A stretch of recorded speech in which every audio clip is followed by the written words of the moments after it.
మనసెట్ట వచ్చింది కొడుక, అయ్యో ఎవరొస్తారయ్యా మీ వెనక. స్వార్థాల లోకము సత్యమాకేందని, స్వార్థాల లోకము సత్యమాకేందని సచ్చి బతుకుతున్నారయ్యా. ఈ బతుకున్న పీలిగల బతుకు తెరువు కొరకు బంధుకు నువ్వు వదలకయ్యా. నా కొడుకు చచ్చిపోయినా పర్వాలేదు, కానీ మానవ సమాజం సుభిక్షంగా స్వేచ్ఛగా జీవించాలంటే ఇక్కడ అడవి ఉండాలి, ఇక్కడ అడవి బతుకుండాలి అనేటువంటి ఒక తల్లి ఆ గర్భశోకం. చీకటైతుందంటే కొడుక, అయ్యో ఇల్లు చేరేది నీ నడక. ఆ అడివంతా చీకటే నాట, సాము ఎదురుంగా నడిచొస్తాడాట. ఏమి ధైర్యమయ్య ఎవరి కొరకు నడక, ఐనొల్ల నెలవాసి పోరు బాట.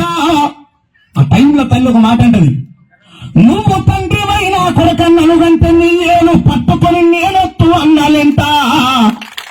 అంటే ఆ తల్లికి ఉన్నటువంటి గర్భశోకం అమిత్ షాకి తెలియదు కదా, మోడీకి తెలియదు కదా.